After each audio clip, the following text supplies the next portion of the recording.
All right, we're back for another round of personal narrative revisions. I know part of you is probably thinking, oh my gosh, aren't I done yet? Well, I guess you could be. Even if you've only revised for adding details and being more descriptive, your essay is probably a lot better than when you started, but why stop there? Particularly for people who are writing narratives for an important grade or, say, a college entrance essay. All right, let's talk about the revisions we've already made. I've already revised once to add more details. I revised again and tried to be more descriptive. And there are still some areas I might want to go back and look at again for those two revision strategies. I've left those highlighted in yellow and green. So before I do my final copy, I might have one more look at those and decide to do a little bit more revision. But in the meantime, I don't want to get bogged down fixing every single thing right away because I'm going to get overwhelmed and stop.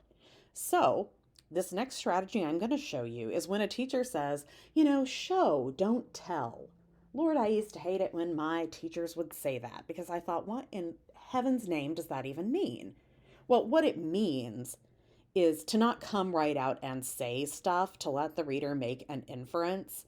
If you've studied characterization in novels, they talk about indirect characterization. Like, you wouldn't just say about a character, like, she was a hateful and jealous person. You would let her actions and her words show you she was jealous, and you would make the inference. That's something good writers do, and that's something you want to do in your writing. I love this step because I think it makes the writing so much better so quickly.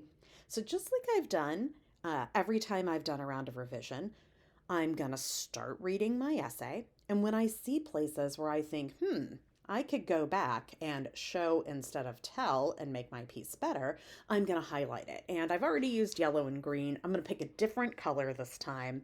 And I'm going to highlight some stuff. Then I'm going to go back and maybe I'll just show you three. That's always my goal, but sometimes I get on a roll and I show you more. We'll see where it goes. All right, let's start reading. When I was 7, I got a new coat. This was a big deal for me.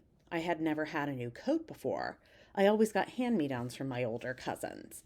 Both my parents worked hard at their jobs. My dad was a ditch digger for the gas company. My mom was a teacher. Not exactly high-paying professions. My cousin's clothes were nice, but it wasn't the same as getting to go to a store and pick out something brand new that was just for me. That year, my dad got a bonus from the union at work, so there was a little extra money. My parents decided that the best use of the money was to get me a very nice, very warm coat from the Jones store. This was thrilling. I never got clothing from a department store. Okay, so I feel okay about that paragraph. Maybe I'm going to save some of my show not tell for a little later, so I'm going to keep going. My parents set 4 ground rules for buying a new coat. This should say 1, 2, 3, 4. I guess I should probably fix that real quick. I think when I copied and pasted, it did something odd. And this is the kind of thing that you'll catch when you go back and proofread. So I'm just going to fix it. And then keep reading. It had to be bought at least 2 sizes too big so it would fit for multiple years. It had to have a hood because the bus stop was freezing and I usually had to wait outside for what felt like hours. Whatever I picked out within the 2 former criteria, I was never supposed to complain about my selection down the line. I don't think I want to say it that way. I was never to complain. Not supposed to. I think that's just clearer. The coat could not cost more than $50. Mom took me to the Jones store in September when the grass was still dry and hot and the cicadas were still humming into the night. She wanted to make sure the selection wasn't picked over, and she wanted to be sure we had time to put it on layaway. Back when I was a child, you could pick out something expensive, then pay it off little by little, and eventually get to take it home before the weather got cold. I tried on several coats. There was a bright purple one that Mom liked, but I thought it was itchy. There was a bright pink one I liked, but Mom thought it was too flashy. Finally, we found a coat that we both liked. The color, it was the color of the sky at twilight, purple with hints of pink at its edges, just like the clouds when the sun is just dipped below the horizon. They had the coat in a size 14 girls, so it would still fit in a couple years. I wore an 810 at the time. It had a hood, and it was $49, just under the $50 limit. Perfect. We put the coat on layaway and came back every week until it was paid off in mid October. I finally got to take my coat home and wear it to school. I was a tiny bee, humming with anticipation. I feel like need to sort of demonstrate how hard it was for my parents to pay for the coat. So, this part about coming back every week and paying it off, I feel like I could add something that shows how hard it was to pay for. So, this is going to be maybe the first area I want to look at again. I'm going to make this blue this time, just so it's a different color. Everything was amazing for 3 days. All the girls in my class told me how pretty my new coat was. I think I could show that they are telling me how pretty my coat is, like by their reactions to it. I might be able to do something there. I was so proud of that coat. Let's say my, so it's a little clearer. It's mine. I felt like royalty when I wore it. Maybe I could change this as well. Instead of just saying I felt like royalty, I could describe myself kind of acting like a queen, but not come right out and say I'm royalty, and they could kind of infer it. Then the unthinkable happened. The zipper broke. I don't mean, oops, it got stuck a little. I mean, it broke. The zipper stuck. Gosh, I just noticed I said that twice. It doesn't sound so great. Let's revise.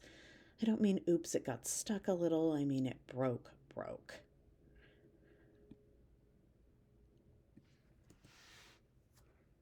I feel like that might be an area that I could actually revise. Like maybe that's less about a question and more about let's let them make an inference.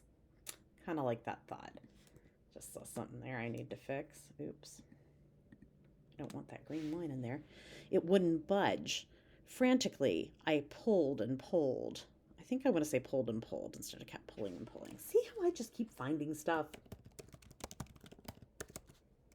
Oh, I want to add a more descriptive phrase. My hands began to sweat. And red, like, I don't know, indentations? And red welts appeared where the broken pull dug into my hand. It wasn't the broken pull, it was the immovable pull, or the now useless pull. Nothing. I panicked. Okay, let's show me panicking instead of telling. I think that's like a really important place. Finally, through sheer force of will. See, I keep adding stuff. It moved. Instead of saying it moved, maybe I want to be like, I don't know, more descriptive in some way, or I can let them infer it. I kept forcing the fob higher and higher. Okay, this is a place I know I need to revise to, but I'll get to that later. It wouldn't go up, it wouldn't go down. Even my teacher, Mrs. Zimmer, couldn't make it budge. She took me to the coat room and told me to put my arms up so she could pull the coat over my head like a sweater.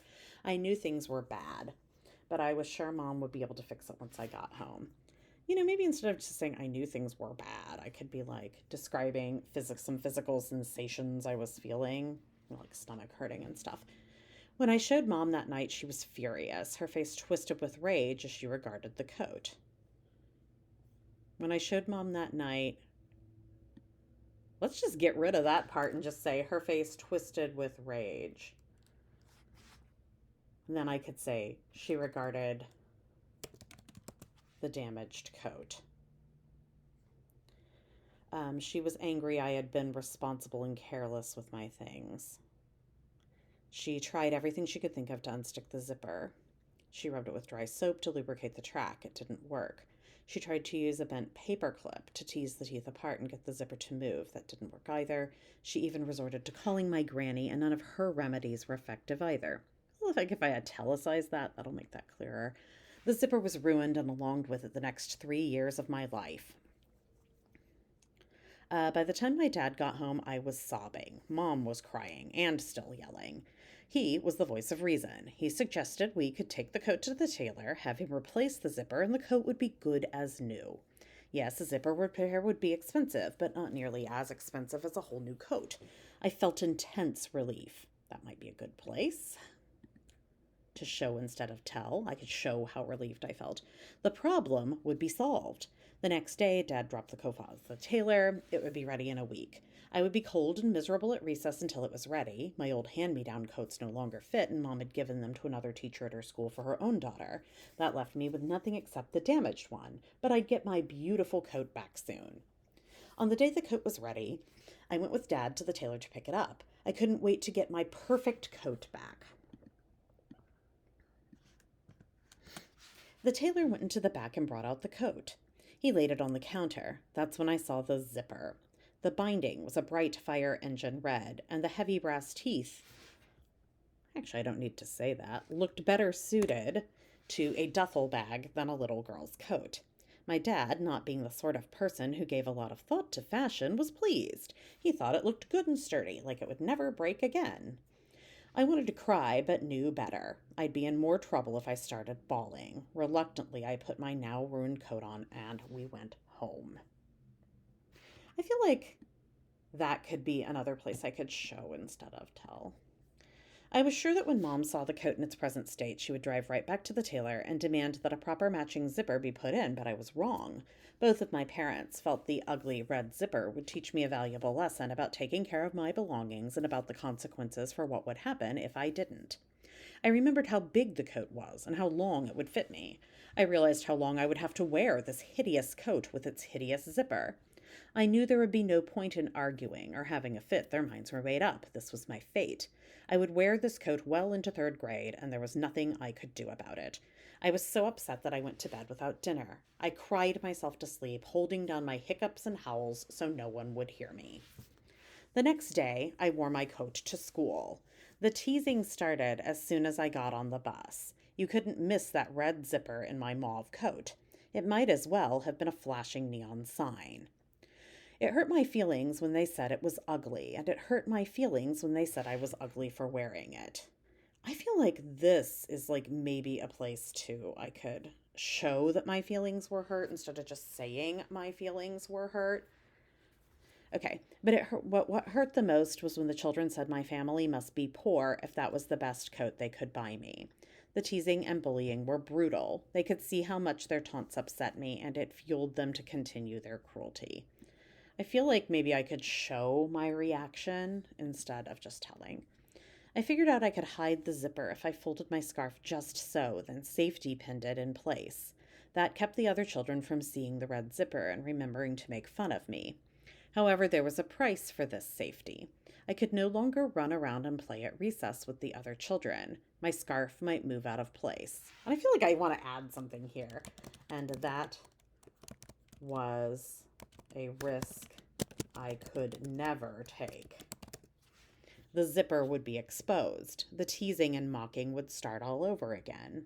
I feel like I could describe what they did a little better. Starting in the first grade, I sat on the wall by myself at recess and read books. I pretended it was because I liked to read and didn't want to run and play, but that was a lie. I wanted to swing and play kickball, but I wanted to preserve my dignity even more. I feel like this is a place for a ... Like I'm gonna pause like, but I wanted this even more. Who'd have ever thought that something as simple and small as the zipper on a coat could so profoundly change how I felt about myself and how I was treated by my peers? Okay, I found so many places, but you know what? I don't want to get overwhelmed. So you know how many I'm going to fix right now? I'm going to pick 3. I'm going to pick 3 and that's all. If I end up doing a few more, great. But if I do 3, that's 3 places that sound better that didn't sound good before, so that's a great start. Now, I feel like there was quite a bit at the beginning that I could maybe work with, like around here. But there were a few places that really stood out as like, oh, that's something I need to fix right now. So for this, oops, it got stuck a little. I mean, it broke. I think it's this line specifically that's bothering me. Number one, I know it's grammatically incorrect, which I thought would be a great choice, but I don't like the way it sounds now. So I think I'm going to get rid of it and rework that bit. So I'm going to go to none. I think that part could stay the same, but I do want to add something here. I don't mean oops, it got stuck a little. Um, like it wouldn't budge. Like okay, I feel like I need to describe what happened a little better. The bottom of the zipper, or it was because I was little. Because I was only 7 and, less than coordinated, I had failed to line up the bottom of the zipper and the track. Not knowing better, I had pulled at the fob, not noticing that the teeth were not like joining together. The zipper was pulled horribly off track before I realized what I had done. Okay, so notice I didn't necessarily on this part like just show instead of tell. I told, but I told in a way that was like a little more roundabout. Okay, so let's go ahead and do a few more. Let's see, my hands began to sweat and red welts appeared where the useless pull dug into my hand. I wanted to say now useless because it was useful before. I panicked.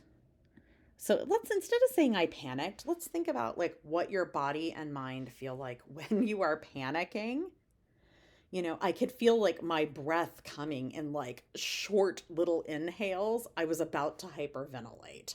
I think that is much more descriptive.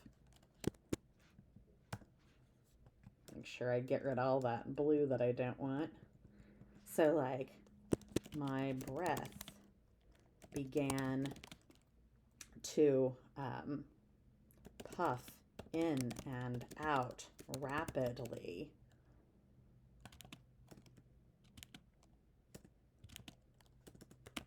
I was on the verge of hyperventilating. Okay, so that's a way of saying I was panicking without saying I was panicking, and it's a lot more descriptive. Finally, through sheer force of will, and I said it moved, and I'm like, well, that wasn't exactly like the best. So let's change that. Through sheer force of will, I was able to pull the fob a few more millimeters. I was sure it was about to come free. I forced the fob. That's more direct. Before it was kind of passive. This is much more direct. The fob higher and higher until it stopped.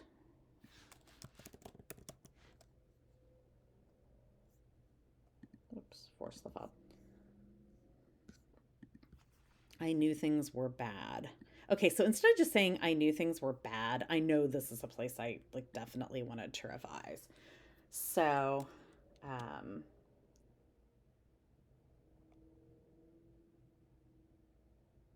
I'm actually just thinking about how I want to phrase this. So,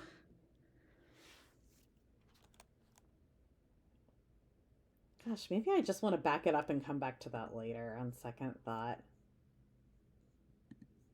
You know what? I don't quite know how I want to revise it. I'm not going to worry about that one right now.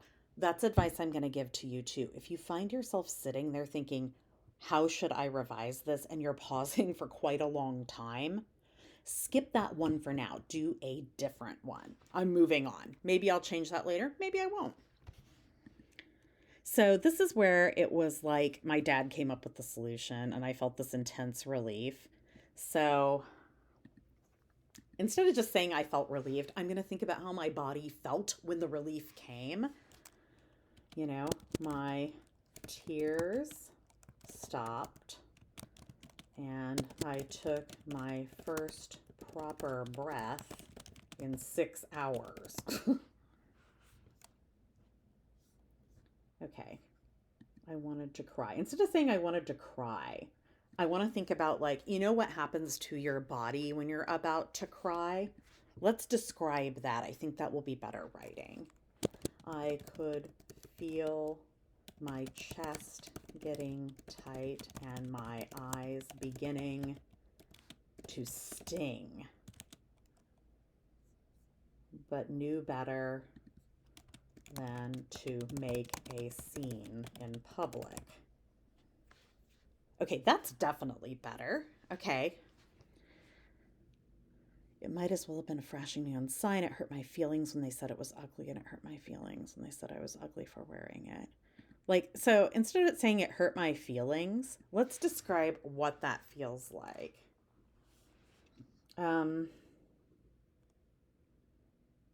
You know, my cheeks burned with humiliation when they said it was ugly. And instead of just saying it hurt my feelings, let's talk about another way you can tell somebody's feelings are hurt. So, like, you flush red because you're so embarrassed. And, you know, I could feel the, like, sharp sting of fresh tears when they said I was ugly for wearing it. Definitely better. The teasing and bullying were brutal. They could see how much their taunts upset me. So instead of just saying they could see how much their taunts upset me, let's actually describe what they could see. What was I doing?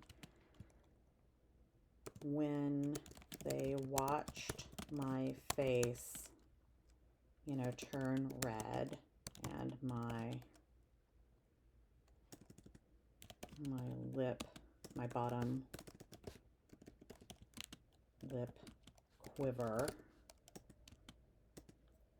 it fueled them to continue their cruelty. All right, so, okay, there's probably some more places I could look at.